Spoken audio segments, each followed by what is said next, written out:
Hi, my name's Elijah, and welcome to my podcast, Songwriting for Songwriters.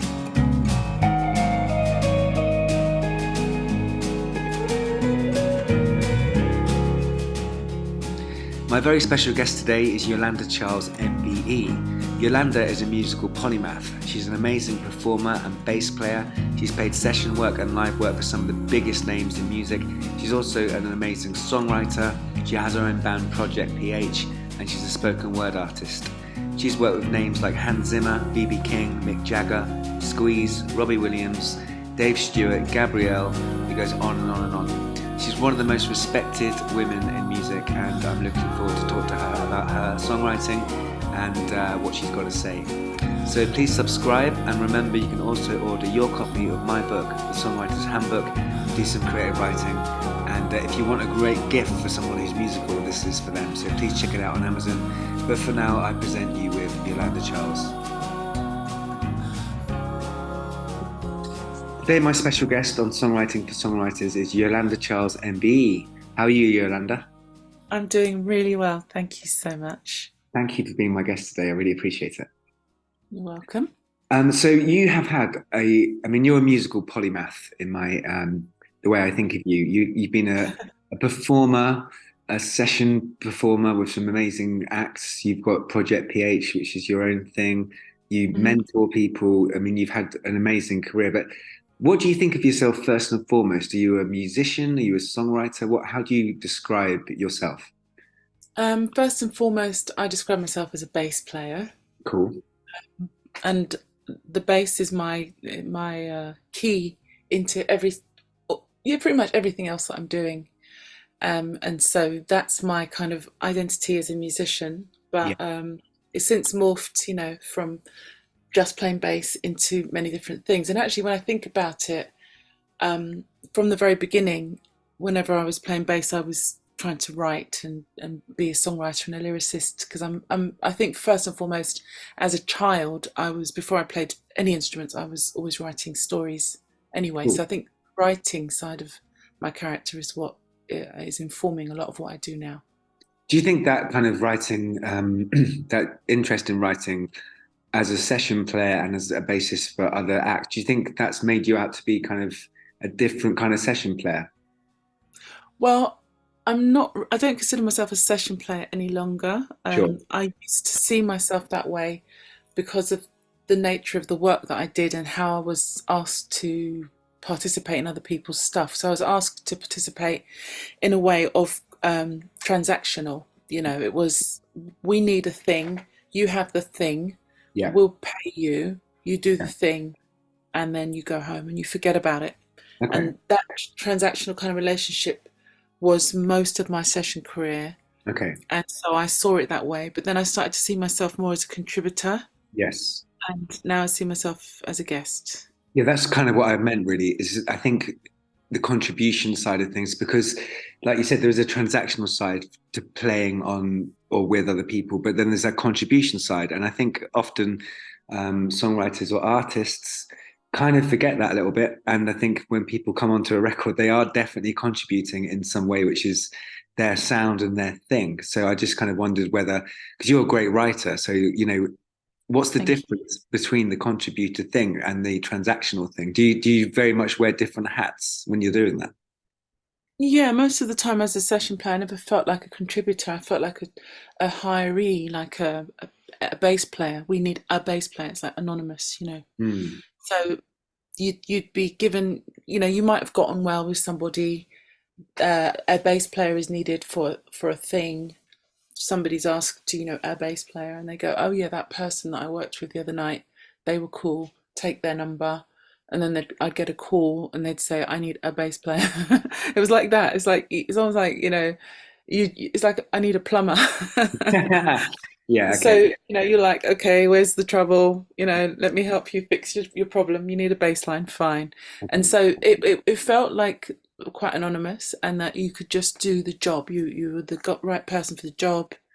As a contributor, they kind of get to know you maybe, or that you come with more of a reputation, and your contribution is more specific to you. Yeah. I mean, in my opinion, it always is, specific to the individual, but it's just how it's perceived that changes the relationship. So if you're seen as a contributor, they want more of your actual character in the Yeah. part, Yeah. Yeah. and they might want ideas. Very rarely, from my experience, they didn't want actual ideas, but you would insinuate, or no, infiltrate their music, musically, by just adding your little touches without saying words. And then your character would be, oh no, Kitty. You've got a little Oops. cat there. Yeah, I'm just going to take him out because he's very noisy. Maybe Okay. pause at this Sure. point. Okay. Resuming. Okay. So cute, but also annoying. So the contribution side of things is like a step up. It's like you've earned your stripes as a jobbing bassist who was given a job that could be done by anybody, kind of thing. And then once you develop more of a relationship or more of a reputation, you get invited in specifically because of how you play. Now it's not just a bass player, any bass player will do. It's like, no, I want that person. I want Yolanda, or I want whoever. To get to that point is nice because you feel appreciated, and the level of respect sort of starts to increase. Maybe the income increases because you're paid more, because they really want to secure you for that gig, so they'll pay you a bit more. So that's great. But then for me, it stops at contributor with the session work. So that's why it wasn't really fulfilling for me, because contributing isn't collaborating. Collaborating is where you're coming in with ideas and solid relationship. Contributing is when they've already got a thing and you're just adding some magic, your own little bit of magic or fairy dust to it to make it, a bit nicer.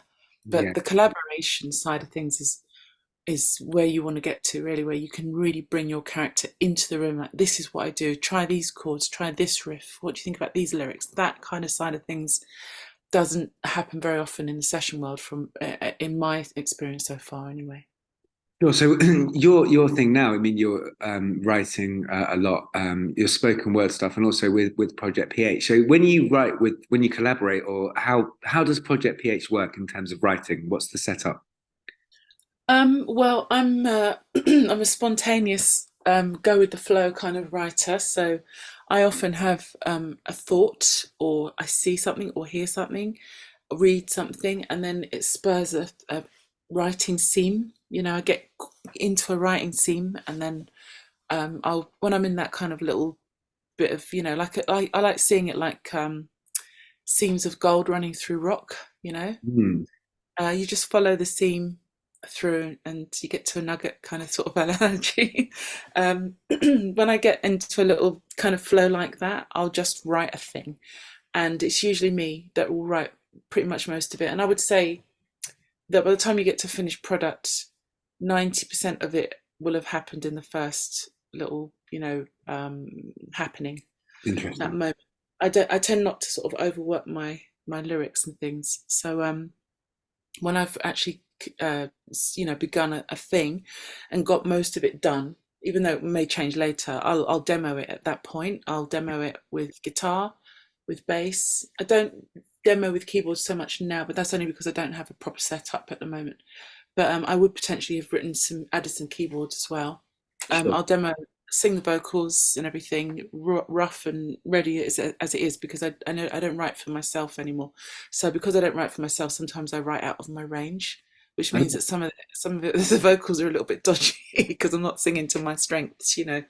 But I'm in mind that I'll be getting somebody who can cover all the range registers that I'll have written in, and then at that point, I'll probably get a vocalist over, one of my singers, to workshop the vocal with me. At that point, things might change a little bit that suits them more.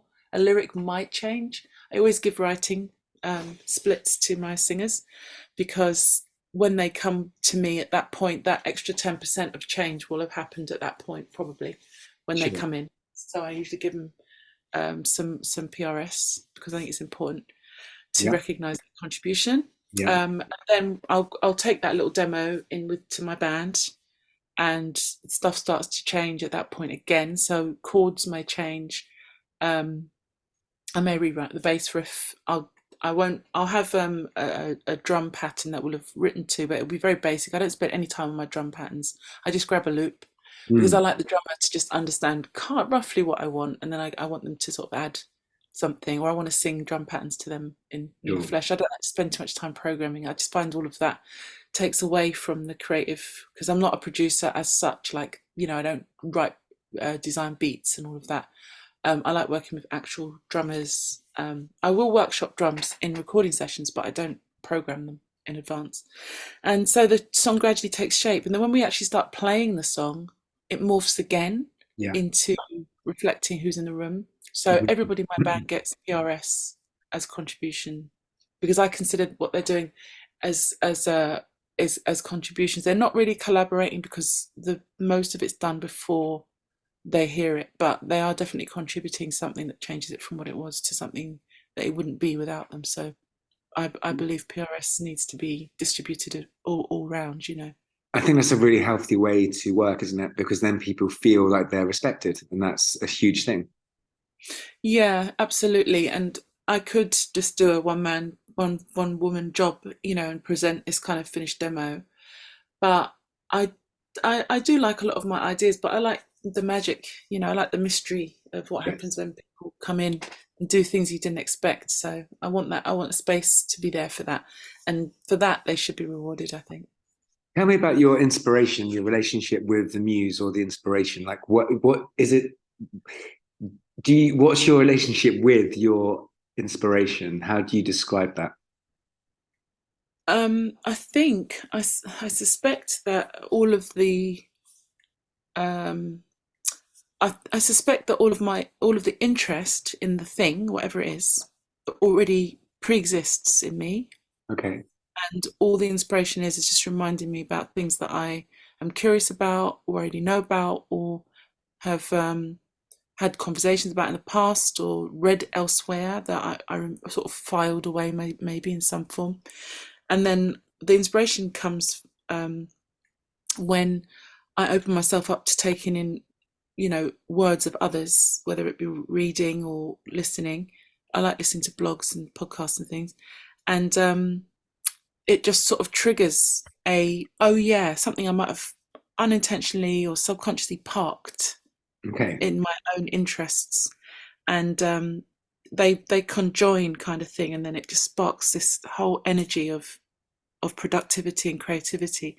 And I think the way that works is that you have to plant the seeds for your you have to plant the seeds within your own psyche, memory bank, whatever, Mm. for those sparks to happen.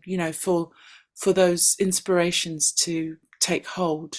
I don't think they just come from nowhere. I don't think you become inspired on a blank page. I think you're inspired because of resonance, and the resonance happens because something already exists within you that recognizes the outside thing, and then it sparks it into life. That's I think, interesting. So when you're yeah. talking about like what, I think you're right there that you're kind of the resonance thing's really interesting because I was thinking last night about how different, what is the voice of a different writer? Like, why do we have Hmm. different voices? And my conclusion was this, I kind like you say, resonance is a great word to use because what am I looking for as a writer? I'm looking to kind of find this space and this kind of image or movie inside my head, which resonates with my soul. So I think that's kind of what you're saying. Mm. Yeah, I think that a lot of what is to be human, the complexity of it and everything, it all pre-exists in us. Yeah. We just don't necessarily have access to articulate it upon demand. So you have to actually be aware that we have everything that we need. We are everything that we want to be, kind of thing.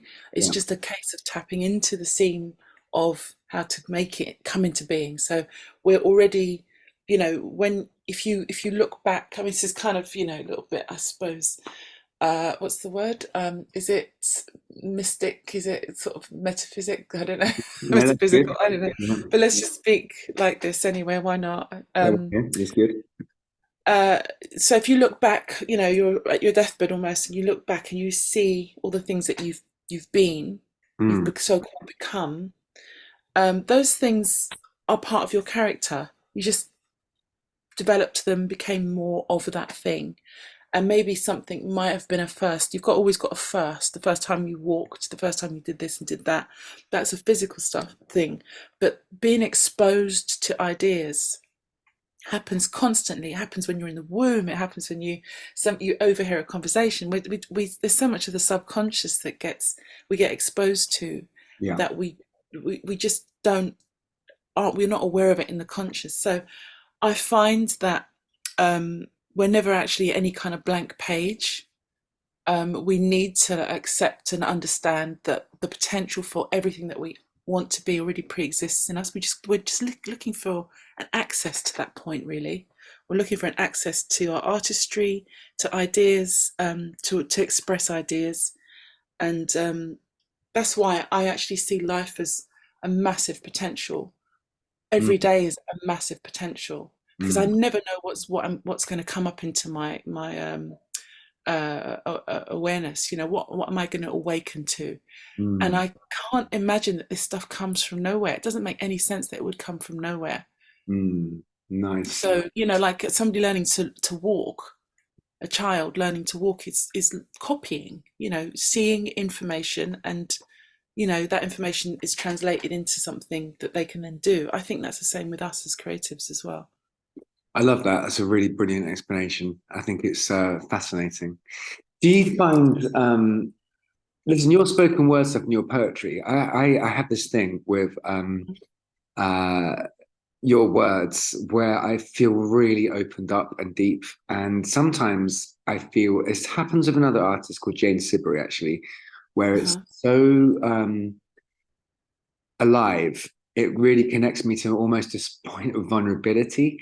Ah, When you kind of when I read your poetry, like it's really deep, but it's not like deep kind of. It's not surrounded with like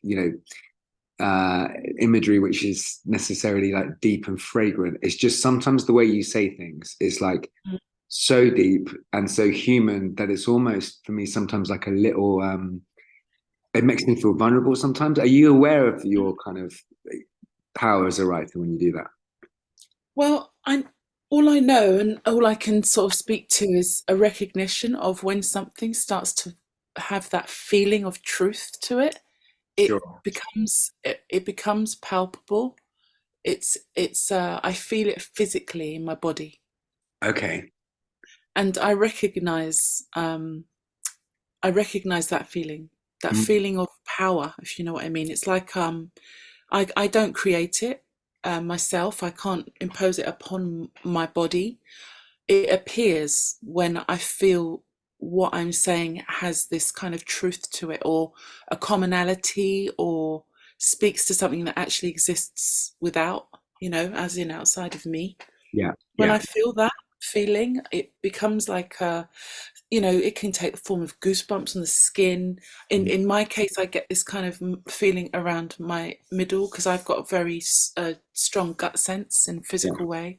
Yeah. I feel emotions in my gut. Some people feel it differently, like in their head, or but I get a physical sort of reaction to things that happens in my gut. So my stomach, so I can get stomach aches when I'm upset, as opposed to headaches. That kind of Yeah. reaction. Yeah. Yeah. I I'm do. very attuned to my body. I'm aware of my body state most of the time, and that really worked well when I was giving birth, because I've had three children, Wow. and I read my body very, very well. I say, and I don't mean to boast or whatever. It's not a claim. It's literally a description. Mm, Um, that I read my body well enough to go with everything that was happening with my body at the time, because I mm, was paying really close attention to it, and it wasn't happening to me. I was with it, the whole time. I was like with my body. So because of that, I found childbirth, not as sort of, it was scary as hell, really scary, scariest thing I've ever done. But but it wasn't tormenting me mentally in any way. I wasn't sort of as scared as I could have been, because I was like in the space. And I think that when I'm writing, It's the same when I'm writing words. Sometimes when I'm speaking, when I write poetry, and when I'm playing music, I can feel a kind of my body start to react, and then I Mm. go, oh, I don't do this in a kind of step by step way. It's all sort of, my milliseconds, microseconds. But yeah, I kind of like recognize when I'm on a scene, and it can be in any kind of flow, music, words, conversations. Yeah, when something feels right. Yeah, I do know that feeling. It's like I have it where I kind of feel my body sort of almost feels like it's there's an old advert in the 80s for Ready Brek, like a Ready Brek glow. And I feel like Yeah. my body kind of becomes, it starts to glow. And Yeah. that's when I know that I'm on to, I've removed myself enough to allow myself to kind of be witness to a communion with a state outside of the norm. And hmm without over analyzing it, that's when I'm like, okay, I'm in that zone, which is Mm. more than the everyday, I suppose. And I think you really said something good there about listening to the body and really connecting to yourself in a different way. Tell me about It's oh, your MBE thing. It's a huge honor to be given an MBE. How did you feel about being asked or to if you'd like to have an MBE? I mean, that's a massive honor to kind of receive. How do you feel about that? at the time I was incredulous because I didn't understand why, and then I started to feel embarrassed by it because I was just like, "What the hell? I don't Yeah, deserve this." And then I was concerned about, briefly concerned about how people would perceive me accepting it, right. and then I felt mournful because my dad passed away, and I know that before, he passed away in 17, so oh, was it 16 actually? So before I would have been able to tell him, so that's a real shame because I think that he would have got the most kick out of it, like Yeah, super proud, and I yeah, would have really enjoyed him being proud actually. yeah, So yeah. that was made me feel a bit sad. Um, and now I feel like it's something that I'm stepping into. Yeah. Um, but at the time, I didn't feel that I had done enough to warrant receiving one. Now I'm more attuned with the idea of using my accumulated kind of skill set and all the other things that I've managed to become better at over the years just through longevity, 30 plus years doing this. I think that it's useful for me to pass that on to students and people who want to learn from me. So I'm doing a lot more of that kind of work now, and that's the kind of work that you usually get MBEs for, is for service. Sure. uh, and the service that I've been providing before working so closely with younger people was more entertainment based. Sure. So I just thought, well, as an entertainer, I know I'm providing a service, but the connection, all entertainers provide a service. So why do I get an award for that? I mean, I've only just done service as an entertainer, but now I'm doing more service as an educator Mm. and a mentor and a contributor of ideas that hopefully will inspire others in a direction of more artistry and less sort of mechanistic commerciality. And that to me is a real service, to provide that kind of role in society. So I'm stepping more into that role. So I'm stepping more into what qualifies you for an MBE after having got it, which is quite funny. That's quite amazing, really. Actually, if you think about it, it's almost like the universe kind of gave you a title, and you've decided, okay, I'm going to step into this in a kind of way. That's very cool. Wait, Yeah, yeah, tell it's a me about. combination of sorry, just to finish, it's a combination of having the touring world closed off to me through COVID, and Right. then what do you fill in the void? I actually put in something that was more value in a lot of ways by being more in an educational role instead of touring. So yeah, that's the coincidence of those things happening at once, really. I love that. That's kind of again the sort of allowing putting something out there and allowing the universe to respond in a way. It's a good Mm. position to be in. We wrote a tune together, and when we were writing this tune together, I remember you kind of tweeting something about just the fact that as a bass player, obviously that's your first instrument, so you will obviously, I guess, write on bass predominantly, and hmm it's something which it stood out to me because I generally write on guitar or piano, and I decided to take your philosophy of writing on a different instrument or starting with the bass and write a song off it, which is going to be on our third album. And so I kind of would think it'd be really interesting to songwriters that listen to this to find out your perspective of like writing from a bass, starting with a bass line or starting from there, you know, it's because it is slightly different style of writing. Hmm. So Hmm. could you just give us the kind of your thoughts about that as a writer? Well, when I sing melodies, I'm hearing the bass. Yeah. I don't hear bass lines though. I'm just hearing the harmony underneath the melody. Okay. Um, I don't really think in chords as much. I do that afterwards. That's the last thing that I do. Okay. The first thing that I do is just to hear what note sounds nice with the chord and with the top line note, Cool. and that will inform the chord later. So it's kind of nice to be able to do that because it really opens up the harmonic potential. I Mm. don't have to think in C minor, or I don't play C minor and then, because when you play like a chord, you've got three other notes, maybe four other notes or four notes altogether, uh, there as a stack of melody already without rhythm, you know. And um, the melodic choices that you have in the vocal tend to sort of be sympathetic to those four notes. Mm. So you've narrowed down this scope of potential right there, straight away, because you've Yeah. got these four notes, and then you've got to fit a note in that, you know, you're unlikely, if you're playing C minor or something, C minor seven, you're unlikely to sing a D flat Sure. with that Yeah. as your go-to note.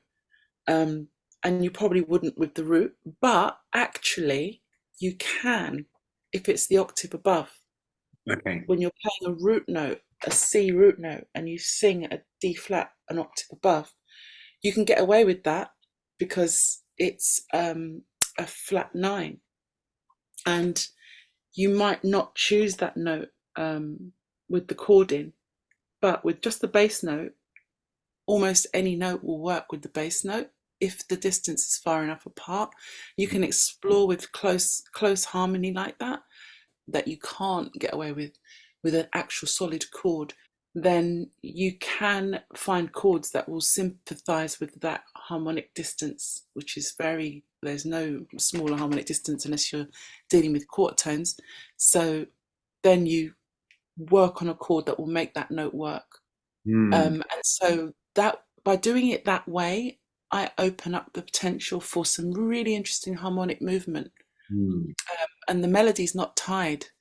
Um, Mm. Obviously, it's not random. So they will, and once you've done one or two chords, you start to find a sort of key center and all of that. But actually, when I'm writing, sometimes my key centers are not clear, Yeah. um, because sometimes my bass notes are not the roots. It Yeah. might, my bass notes can be, sometimes I'm very naughty because sometimes my bass notes are like the major seven, Mm.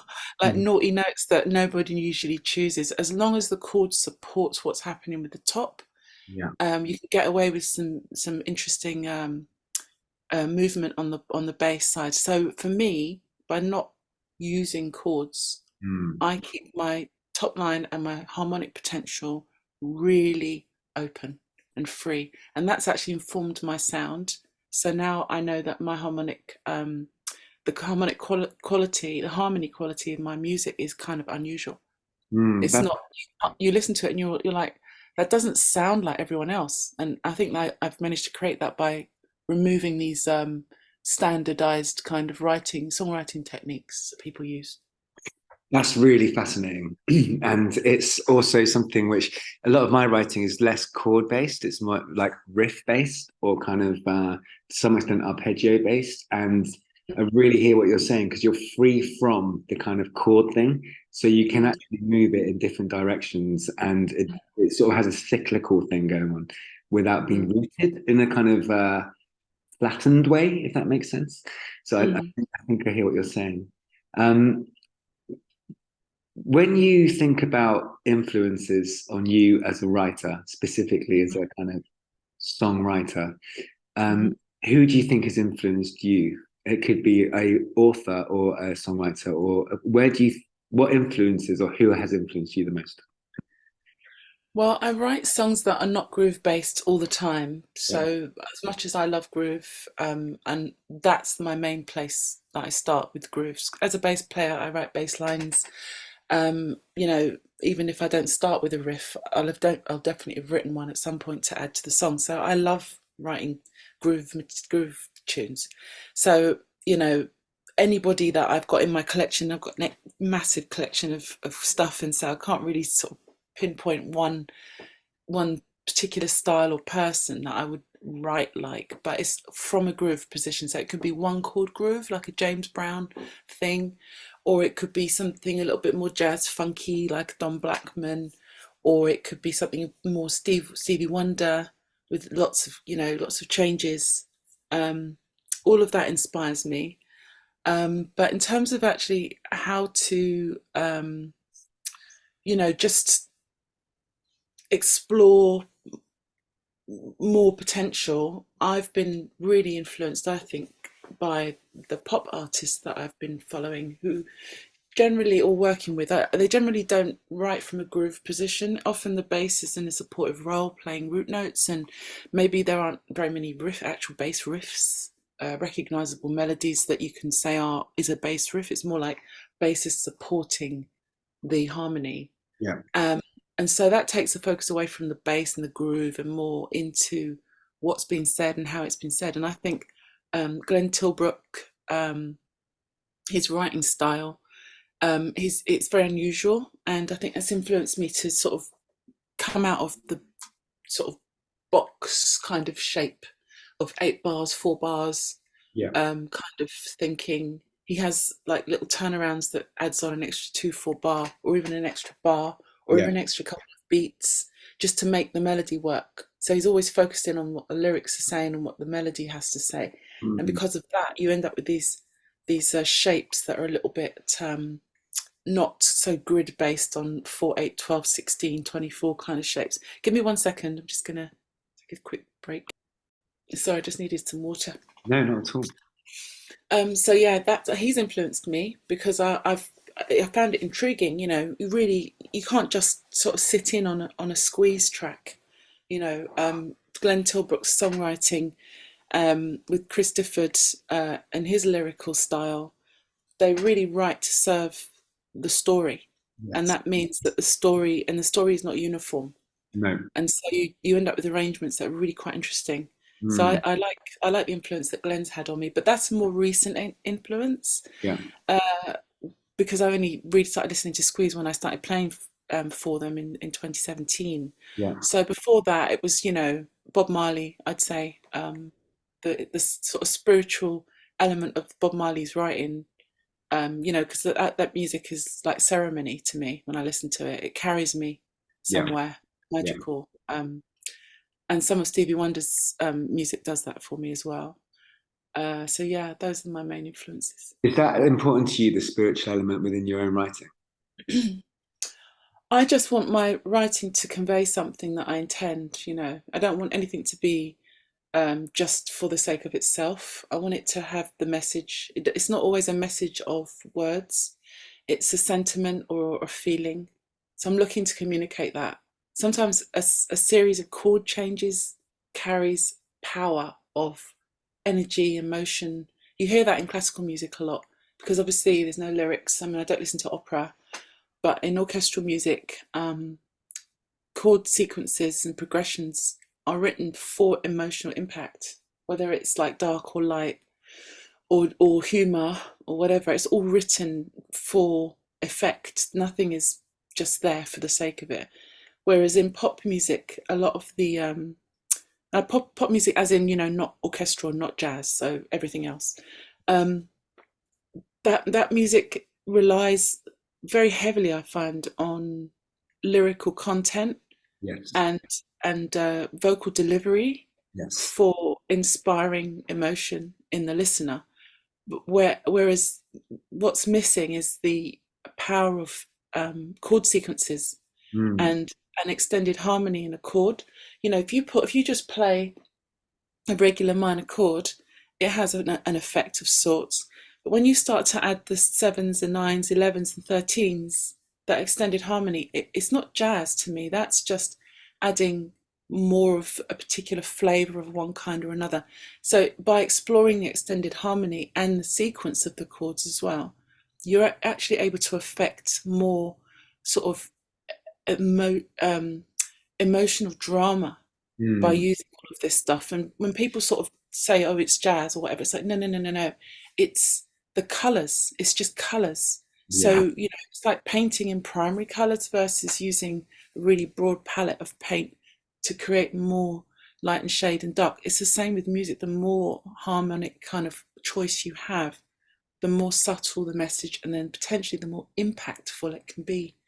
So I like to write, bearing in mind that I want to make sure that there's an element of impact in the harmony, Yeah. lyric content, or vocal delivery, or prowess of the musicians, playing competently or taking a solo or something. It's all something's got to be in there. That's my kind of aim, really. I think there's. Do you mind if I read something back to you from one of your poems?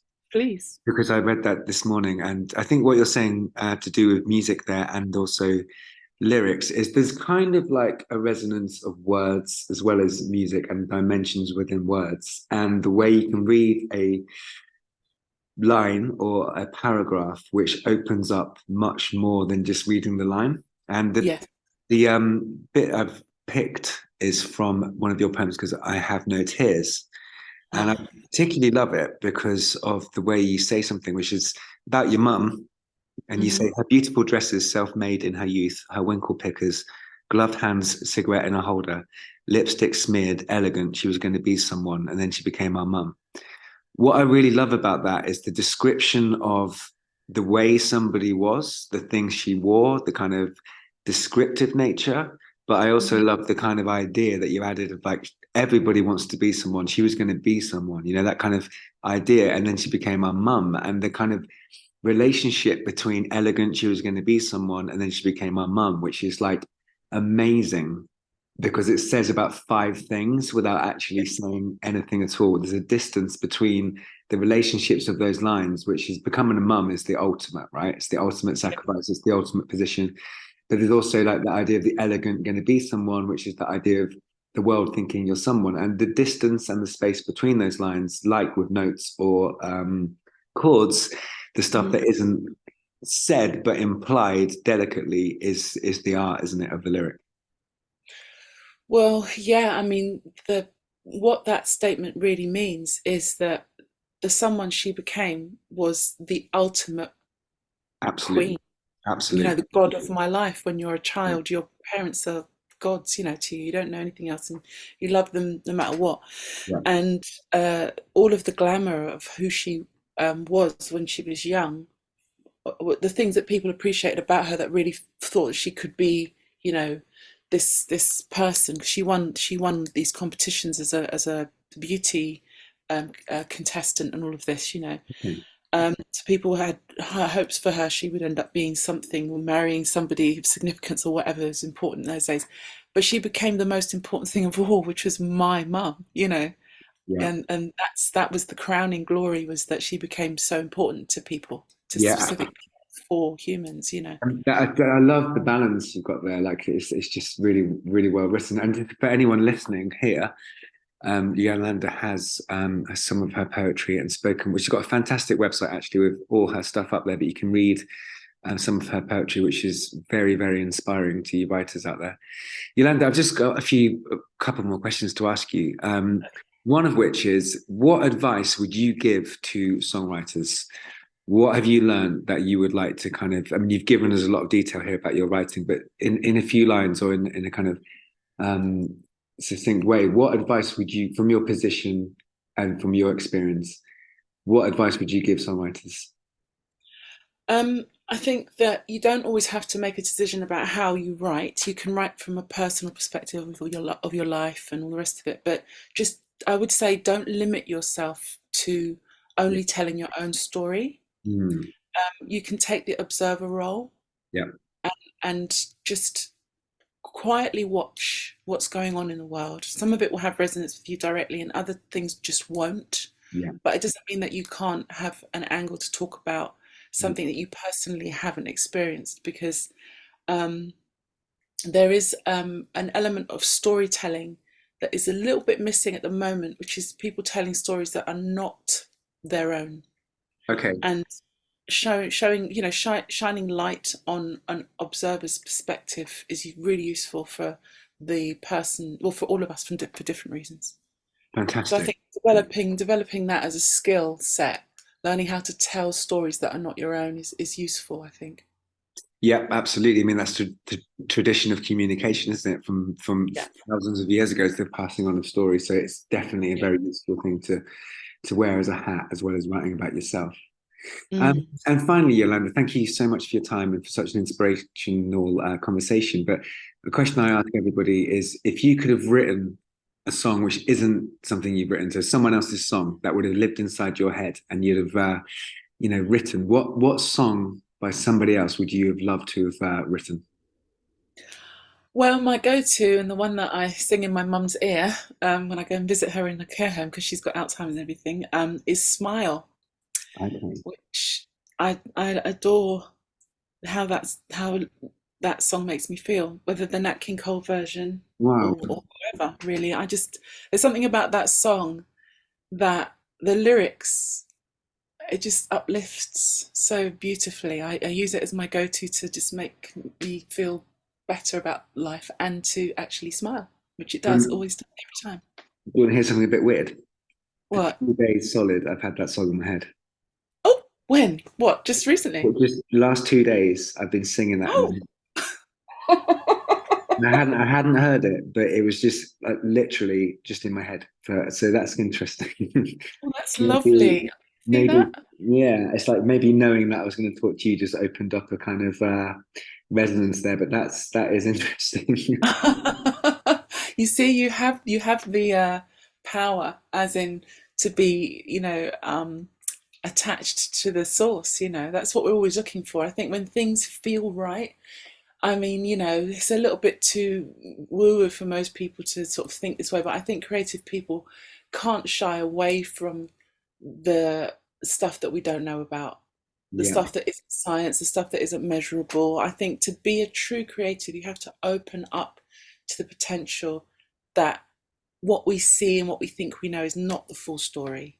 Allow all of that in because it will inform your writing, and the idea that when we're really kind of, tapping into a songwriting kind of seam, or there's a flow of energy going on with your performance or whatever. I like to think of those moments that I'm closest to the source of all things, and that's how I would describe it. It's my thoughts. I know it's not an original thought, but that's how I like to see when things line up well. That it means that I'm just a little bit closer to, the magic of life, the mystery of life. I love that. That's a beautiful way to end the podcast. Everybody listening, please go and check. I'll put Yolanda's link to her website and her socials in the description. And she is, we've been described as the high priestess of bass playing, and she is a wonderful person to go and listen to and get inspired by. So everybody go and check out Yolanda's website. Yolanda, thank you so much for your time. I really appreciate it. Thanks so much, Elijah. I really appreciate the invitation. I had a great time chatting with you, as ever. Thank you.